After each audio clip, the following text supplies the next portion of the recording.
Salut! Aujourd'hui j'ai perdu un bouton sur le manteau de mon arrière-grand-mère, il s'est décousu. Je l'ai récupéré et ça m'a rappelé que j'avais un énorme carton de vêtements à réparer. Des petits trous, des boutons qui sont partis, des vêtements qui ne vont plus, que je veux rafistoler, des coutures qui se défont. Et donc j'ai décidé de faire ça ce soir parce que ça va bien, ça va bien quelques semaines de procrastiner, mais là ça fait plusieurs mois que ce carton est là et qu'il se remplit de plus en plus. Donc j'ai décidé que j'allais faire ça ce soir. Même s'il est un peu tard, je suis déjà en pyjama. Mais voilà, au bout d'un moment, il faut s'y mettre. Demain, j'ai entraînement de cheerleading et je dois recoudre les tenues de pom-pom puisque il y en a certaines dont les coutures se sont défaites parce que les tenues ont 5 ans. Donc je vais commencer par là parce que j'avais donné un délai et j'avais dit que je devais faire ça pour demain. Donc je vais faire ça et je vais en profiter pour recoudre le manteau de mon arrière-grand-mère et recoudre le plus de choses possible. Et puis voilà, je vais faire ça ce soir et puis je vais vous montrer. C'est pas spécialement, je sais pas encore ce que je vais faire. Je vais choisir dans ce grand carton ce que je fais ce soir. Puis je continuerai demain, puis je vais vous montrer ça. Donc je commence par les tenues de pom-pom. Ce sont des petites jupes comme ça.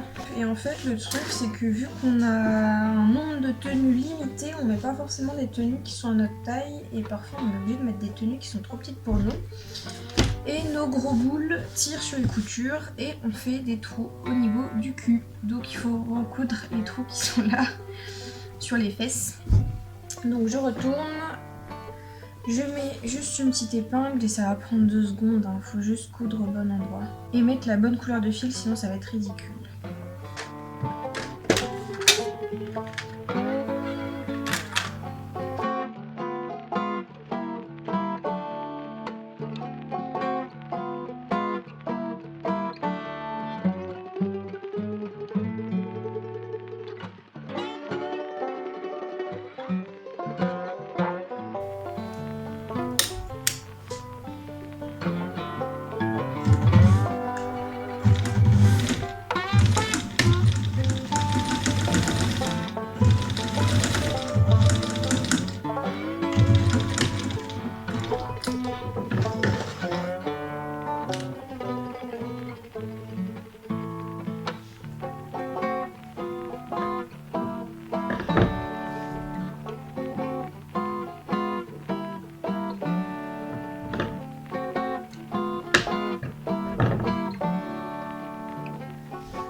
Et voilà, ni vu ni connu, je peux juste enlever les petits fils qui restent de l'ancienne couture.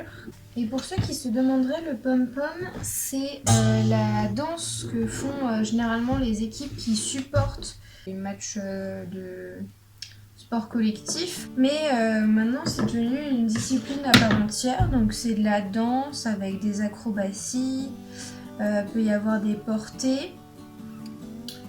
Et moi je fais ça dans le cadre de l'association sportive de mon école, puisque je suis en école d'ingénieur. Et on prépare la compétition inter-école d'avril.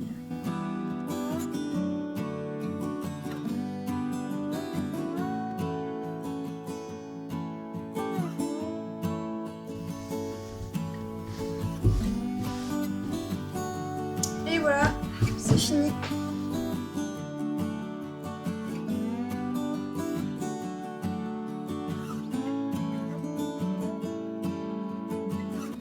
Ensuite, je passe à ce chemisier blanc que j'ai cousu quand j'étais vraiment débutante en couture et du coup, il est un peu nul. Même s'il y a beaucoup de détails, il y a des plis, des fronces et il est très raffiné. Je l'ai fait trop petit, je l'ai fait en 36 alors que clairement je fais un 40. Mais avant de coudre, je savais pas que tous les magasins de fringues taillaient super grand et que ma taille en couture c'était pas la même que celle que j'achetais dans les magasins. Et j'ai eu beaucoup de mal à le faire vu qu'il y avait plein de détails.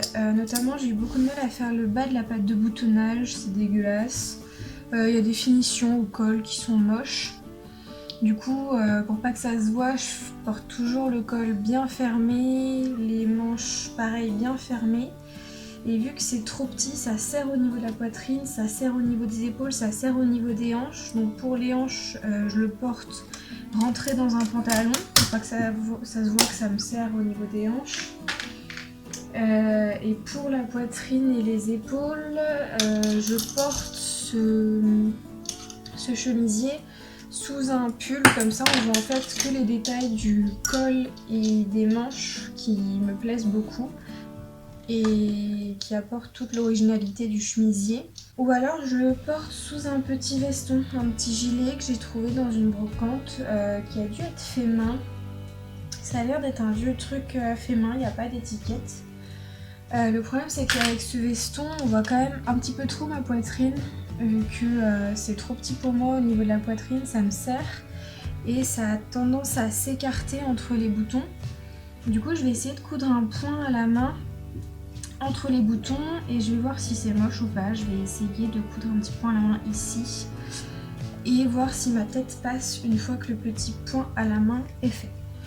En tout cas là je passe à la retouche principale qui est le fait qu'un ourlet c'est décousu. Tout simplement il y a un fil qui est parti et du coup il faut refaire cet ourlet. Heureusement que le pli est bien marqué, du coup je vais pas trop galérer. Il faut juste faire attention à pas coudre les fronces au moment où je vais coudre l'ourlet. Mais bon voilà, une petite couture droite toute simple d'ourlet.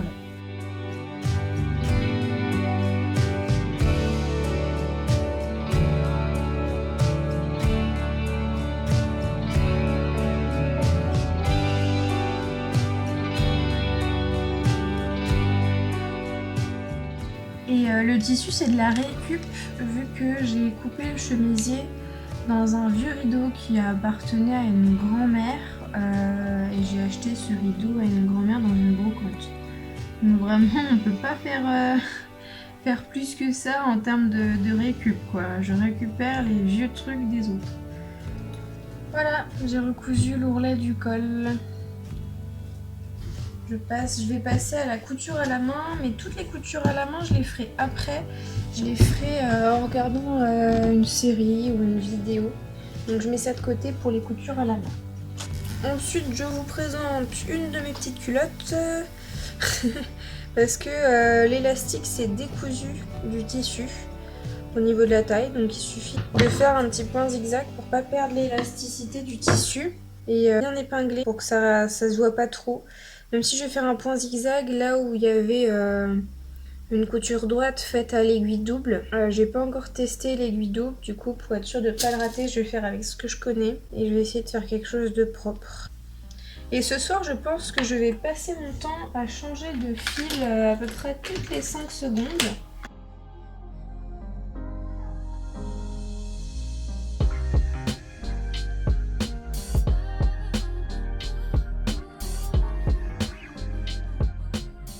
Donc je mets un point zigzag mais pas trop large non plus parce que sinon je suis pas sûre de rentrer dans ma toute petite largeur prévue. J'ai très peu de marge pour coudre. Donc ça rentre entre les deux coutures droites cousues à l'aiguille double.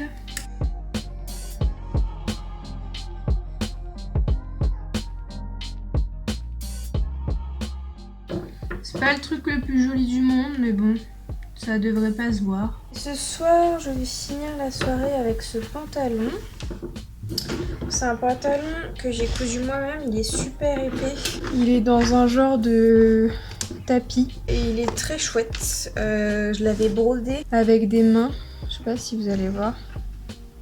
J'avais brodé les mains du tableau La création d'Adam sur les cuisses. Et petite anecdote. Et donc la petite histoire de ce pantalon, c'est que l'année dernière au printemps, j'ai passé des concours pour rentrer en école d'ingénieur, vu que j'étais en classe préparatoire. Et notamment, il y a une semaine de concours que j'ai passé dans le centre d'examen qui est au Parc Floral de Paris, à côté du château de Vincennes. Et donc le matin on avait des épreuves, l'après-midi on avait des épreuves et puis le midi on mangeait nos pique-niques dans le parc floral. Et dans le parc floral il y a plein de jeux pour enfants et notamment il y a une grande araignée. Vous avez les grandes structures faites avec des cordes rouges un peu élastiques. Et donc j'avais ce pantalon et j'ai dit à mes potes, parce que j'ai un peu une âme d'enfant, on va dire ça, pour pas que ce soit trop ridicule. J'ai un peu une âme d'enfant et j'ai mis au défi mes potes, qui arrivera le premier en haut. Parce que je me souviens que quand j'étais petite, j'étais très très à l'aise sur les araignées. Et donc je commence à grimper et tout, et je me rends compte que je suis beaucoup moins à l'aise que quand j'étais gosse. Et je sens que le zip du pantalon descend, sachant que le zip est au niveau des fesses. Parce que ce pantalon, je l'ai cousu il y a plus d'1 an, et à l'époque, je savais pas coudre des braguettes. Du coup, tous mes pantalons, au lieu de faire une braguette devant, je mettais juste un zip dans le dos. Ce qui était un peu bizarre, mais ça me dérangeait pas plus que ça. Je mettais un zip dans le dos, au niveau des fesses, et il a commencé à descendre et tout. Et du coup, j'ai essayé de le remonter comme je pouvais, sachant que j'avais pas de main libre, vu que je me tenais et que j'étais pas à l'aise sur l'araignée. Et donc j'étais là, en l'air, avec mon pantalon qui baissait et mes fesses devant le parc floral rempli d'étudiants. D'étudiants qui sortaient des preuves de mathématiques et qui mangeaient leur sandwich sur des bancs. Voilà, donc il s'agirait de remettre le zip de ce pantalon, de changer le zip pour mettre un zip neuf, parce que là j'avais mis un zip de récupération qui visiblement ne tient pas bien et qui glisse et qui tombe, donc on va mettre un zip neuf, en espérant que je trouve la bonne couleur. Donc il faut commencer par découdre l'ancien, ce qui va être très chiant, surtout quand on sait que la matière n'est pas un tissu... c'est pas un tissu pour l'habillement, c'est un tissu d'ameublement. Donc ça a tendance à s'effilocher et tout, c'est grave chiant. Mais bon.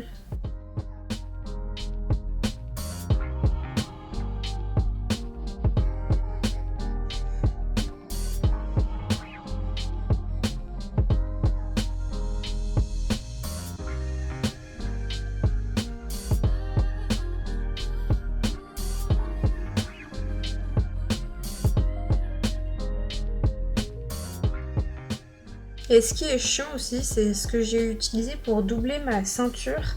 C'est pas un tissu qui se tient, parce que je me suis dit le tissu principal est assez rigide, j'ai pas besoin de mettre un tissu rigide pour la doublure. Et du coup j'ai mis de la doublure qui est totalement molle. Mais c'est pas non plus une bonne idée vu que la doublure ça s'effiloche très facilement. Donc voilà, j'ai 2 tissus qui s'effilochent très facilement.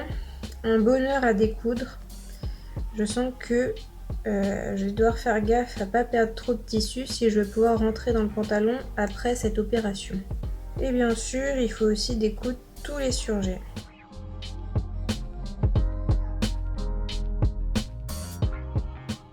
J'ai enfin tout décousu, donc il faut refaire les surjets pour éviter que les tissus s'effilochent. Là, vu comment c'est cousu, je vais pas pouvoir recoincer mon zip entre la doublure et le tissu principal comme ça. Donc tant pis, je vais juste surjeter et puis je mettrai mon zip tout simplement à l'intérieur comme ça, même si c'est moins joli. Peut-être que ça se verra ici, c'est pas grave. Je vais juste faire un surjet de façon très simple pour que mon surjet soit beaucoup plus solide. J'ai sorti la surjeteuse et puis c'est parti tout simplement. Ah, c'est pas la bonne pédale.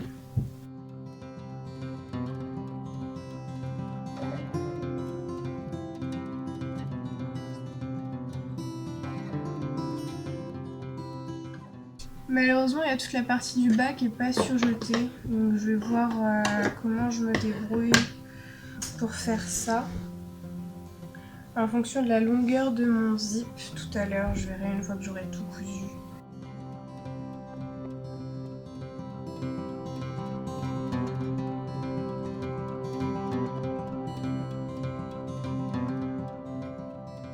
Donc voilà, j'ai bien surjeté les 2 côtés, mais voilà, il y a le bas qui est encore pas bien sécurisé. Je verrai ce que je fais à la machine à coudre plus tard avec peut-être un point zigzag. Là, je fais un nœud pour sécuriser le bas de ma couture. Enfin le haut, enfin la fin quoi. Et je prends ma machine à coudre pour poser le zip. Donc je vais mettre un pied de fermeture éclair. Et pour le zip, j'en ai trouvé un qui est très résistant, il s'ouvre pas facilement, donc j'aurai pas le même problème de pantalon qui se baisse. Même si c'est pas exactement la même couleur, j'ai pas trouvé mieux. Et puis comme ça au moins c'est bien robuste.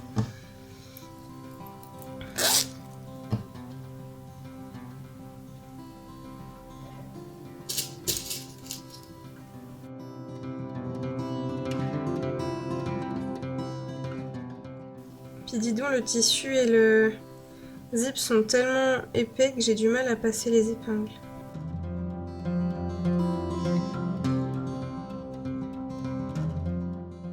Et puis du coup, je vois que mon zip il est plus court que le précédent. Donc la zone qui est pas surjetée, elle est en dessous de la fin de mon zip. Donc je pourrais la coudre, je pourrais fermer mon pantalon ici, sous le zip, avec un point droit puis un point zigzag à la machine. Et j'aurais pas le problème du surjet qui va pas assez loin.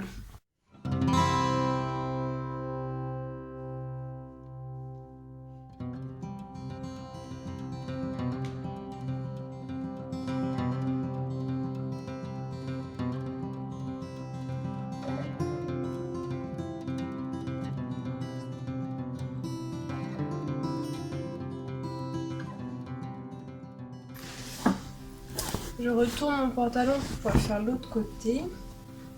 Et on met toujours la fermeture et le pantalon endroit contre endroit.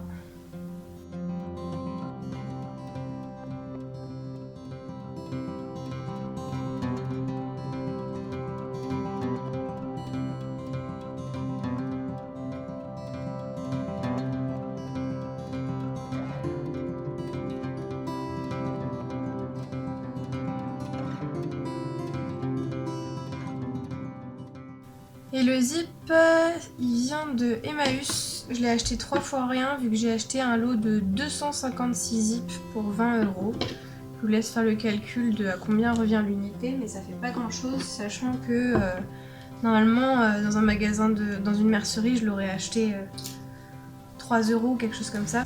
Et le tissu, vu que c'est du tissu d'ameublement, ça coûte beaucoup moins cher à acheter que du tissu d'habillement. Vu que c'est pas son usage premier et que normalement le tissu d'ameublement c'est fait pour acheter dans des très très grands métrages et que du coup pour faire un pantalon il faut pas tant de mètres que ça. Moi je prends 1,50 m et là il reste à coudre ce trou. Donc je reprends mon pied de biche habituel et je vais boucher le trou. Donc là j'ai bien mon zip avec le trou qui est là. Donc je mets mes deux côtés de pantalon endroit contre endroit. Et j'épingle jusqu'à l'endroit où je sens le zip. Et mon but, c'est d'aligner la couture de l'entrejambe avec la couture de zip. Donc il faut faire un trait entre ce trait noir là et ce trait noir là.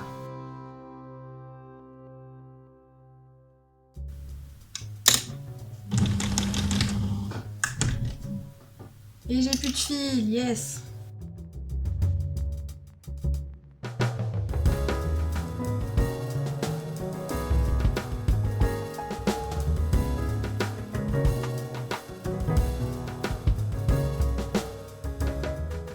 Et là j'ai pas de soucis au niveau de mon zip, il est bien posé, il n'y a pas de plis disgracieux qui se forment, donc je vais pouvoir faire mon surjet. Mais je sens qu'il y a un truc piquant là au niveau du zip qui va peut-être me blesser ou me griffer. Du coup je vais le couper avec une pince à bijoux.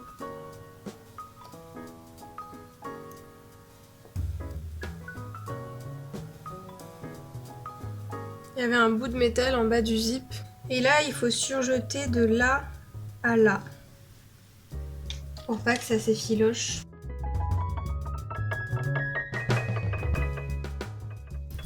Et voilà, problème résolu. Le vêtement suivant, c'est une combinaison que j'ai cousue. J'ai fait le patron moi-même et puis j'ai cousu cette combinaison dans un coton. Et il y a une couture, j'ai remarqué qui s'était défaite. C'est une des pinces poitrine, voilà. Alors c'est vraiment pas grand chose, hein. C'est juste une pince qui commence à se défaire. Et vu qu'une pince c'est juste du tissu qui est plié, disons qu'il n'y a pas de trou en dessous, il y a toujours du tissu. Mais on veut éviter que le trou s'agrandisse au fur et à mesure, donc je vais m'en occuper maintenant. Vous voyez, entre les deux côtés de la couture, il n'y a plus de fil. Donc il faut tout simplement en coudre ici. Et il faut encore changer de couleur de fil. Et je suis la ligne de mon ancienne couture.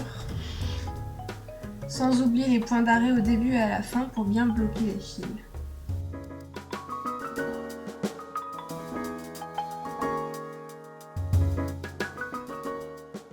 Et voilà, on n'a plus de couture qui se défait. On a toujours un peu de fil de l'ancienne couture. Il faut pas oublier de couper si on veut pas les voir. Ensuite, il y a cette robe qui appartenait à ma grand-mère et que qui était déjà passée sous l'aiguille de ma machine à coudre parce que je l'ai raccourcie un petit peu et parce que j'avais dû refaire tous les surjets. C'est une robe que ma grand-mère a fait faire, il me semble, sur mesure chez un tailleur. Je pense que c'était à la fin des années 60. Et les surjets étaient tous partis, donc j'avais dû refaire les surjets. Là, il y a encore une couture qui part, mais le tissu est pas du tout abîmé. Donc j'essaie vraiment d'en prendre soin et de refaire les coutures quand il faut avant que le tissu s'abîme. Si les surjets sont pas bien faits, le tissu s'effiloche et il s'abîme de façon irréversible. Et donc là, j'avais fait un ourlet vu que j'avais raccourci la robe. Et c'était à une époque où ma machine avait une très mauvaise tension. On voit là que la couture est moche, ça fait des petites vagues. Je sais pas si vous allez bien le voir. Là. Très mauvaise tension et du coup, mon ourlet est parti sur un bout. J'ai vu ça, donc on va refaire cet ourlet à cet endroit-là et on change encore de couleur de fil.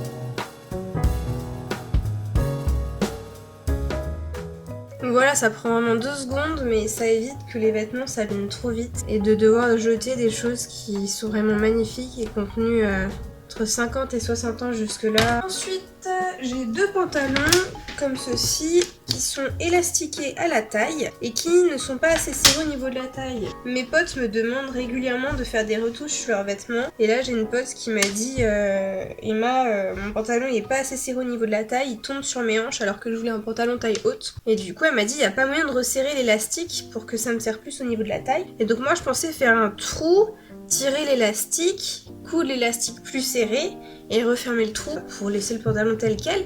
Mais le problème c'est que là il y a 2 coutures en haut et en bas de la ceinture qui non seulement cousent le pantalon mais aussi l'élastique qui est à l'intérieur de la ceinture. Et du coup je pourrais pas faire coulisser l'élastique entre les 2 épaisseurs de ceinture. Donc je vais pas pouvoir faire ça. Par contre j'ai vu qu'il y avait des pinces au niveau des fesses là.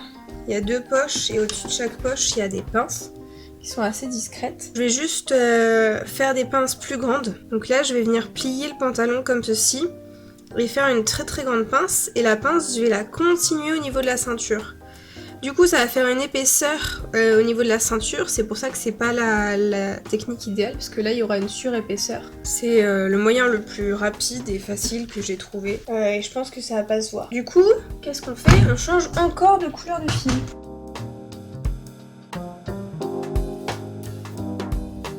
Mais en fait non, je vais laisser le fil marron parce que le fil vert il va trop se voir. Donc je retourne le pantalon et on voit qu'il y a les pinces qui sont là et qui sont bien plaquées. On va les agrandir. Donc je prends ma ceinture de chaque côté de la pince, j'essaie d'être bien symétrique. Je plie.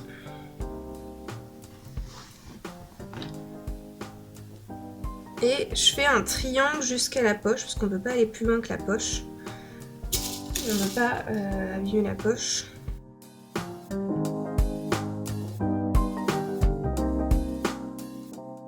Et on va coudre au point droit un triangle comme ceci.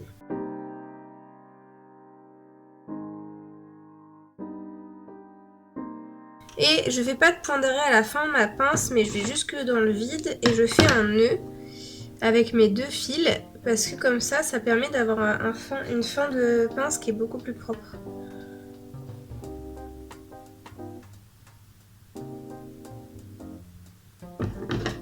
J'ai appris ça dans l'émission Cousu Humain quand ça passait encore à la télé. Mais c'est fini, il n'y en aura plus. Il n'y aura plus d'émission Cousu Humain. Voilà, donc on a bien un triangle comme ça. Et on voit que sur l'endroit, ça resserre bien le pantalon. Parce que ici on a le côté resserré. Et ici on a le côté qui n'est pas encore resserré. et on voit vraiment la différence. Et après, le tout, c'est d'essayer de bien aligner tous les bords, le haut de la ceinture, le bas de la ceinture, et ici, laisser assez de marge pour que la poche soit pas déformée. Là, elle est légèrement arrondie, au lieu d'être bien plaquée, mais il n'y a pas de solution miracle, donc on va laisser comme ça. Et je pense que porter, ça se verra pas. Et là, maintenant, le but, c'est de faire la deuxième pince exactement de la même largeur que celle-là. Là, j'ai pris ça comme largeur. Va falloir faire exactement la même chose de l'autre côté, sinon on aura un pantalon qui est pas symétrique.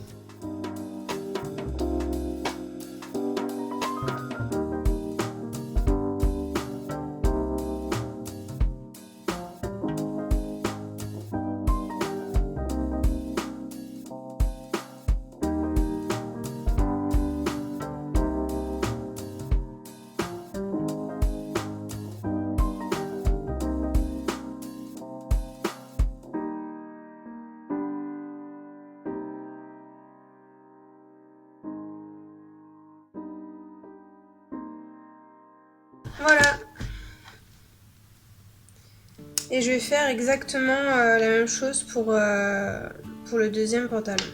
Je passe enfin aux coutures à la main avec ce manteau qui appartenait à mon arrière-grand-mère et qui a perdu son bouton. En plus c'est facile, il y a encore les fils ou à l'emplacement où il y avait le bouton avant. Donc je vais le recoudre au même endroit et quand j'ai perdu mon bouton, je me suis rendu compte que j'ai perdu aussi un petit carré de plastique comme ça. Et en fait, je me suis rendu compte que le bouton va de ce côté et le carré de plastique va de l'autre côté comme ça, comme pour les autres boutons. Et c'est pour éviter que les fils soient directement cousus dans la laine et abîment la laine. Le problème quand on essaie de s'attaquer à des grosses pièces comme ça, c'est que le tissu est tellement lourd que l'ouvrage tombe tout le temps du bureau. C'est chiant.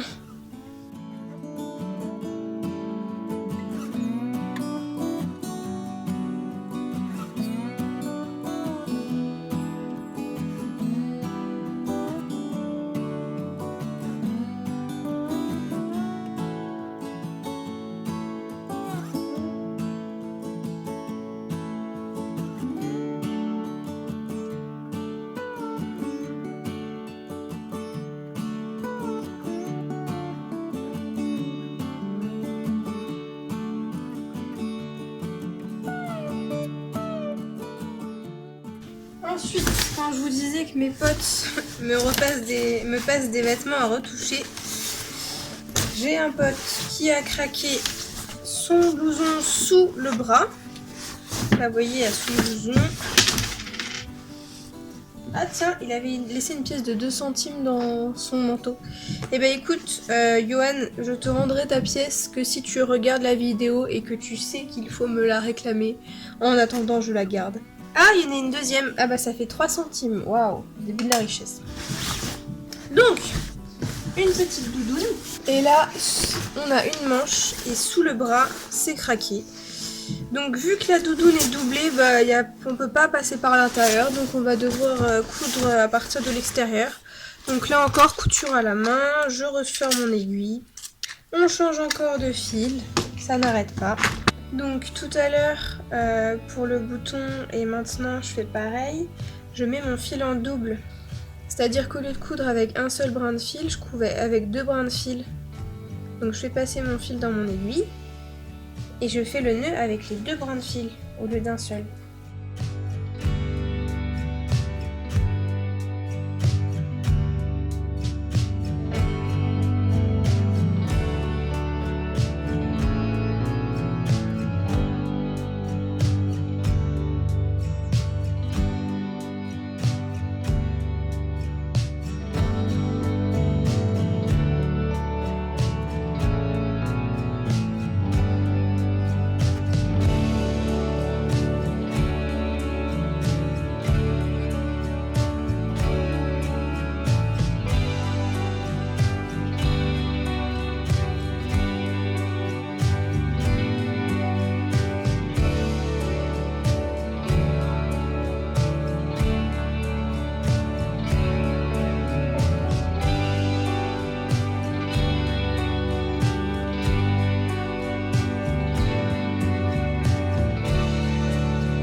Et je vais finir par enfin coudre à la main la boutonnière du chemisier blanc pour essayer de la fermer un peu plus.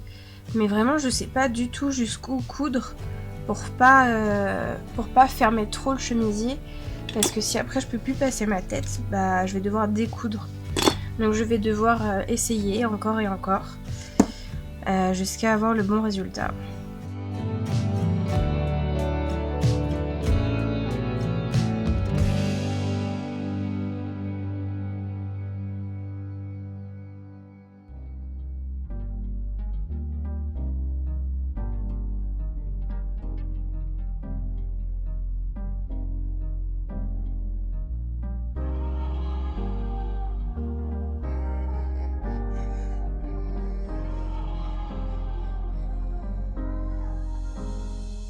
Et là j'ai deux épaisseurs de tissu. Le tissu il est plié en deux ici. Et donc je prends que une des deux épaisseurs pour pas que mon point soit visible sur l'épaisseur du devant.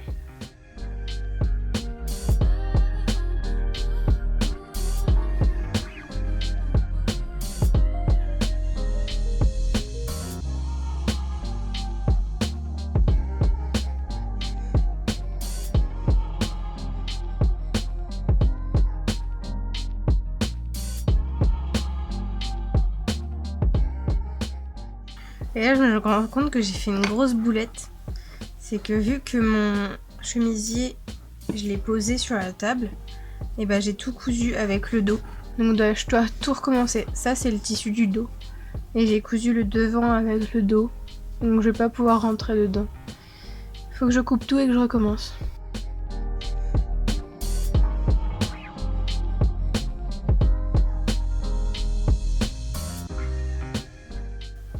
Je fais attention à ce que le tissu ne gondole pas. Donc à pas trop tirer sur mon fil, sinon ça fait gondoler le tissu et c'est pas beau. Donc je pense bien à bien laisser mon tissu plat. Et là je suis arrivée au deuxième bouton. Et donc vu que je suis arrivée là, j'ai peur que si je vais plus haut, ma tête ne passe plus. Donc je vais faire un point d'arrêt et je reprendrai si je vois que je pouvais encore aller plus loin. J'ai vu que je pouvais coudre encore plus, donc je vais continuer. Comme ça, ce sera encore plus propre. Donc, on voit qu'ici, la boutonnière est toujours ouverte. Je vais en profiter pour la fermer.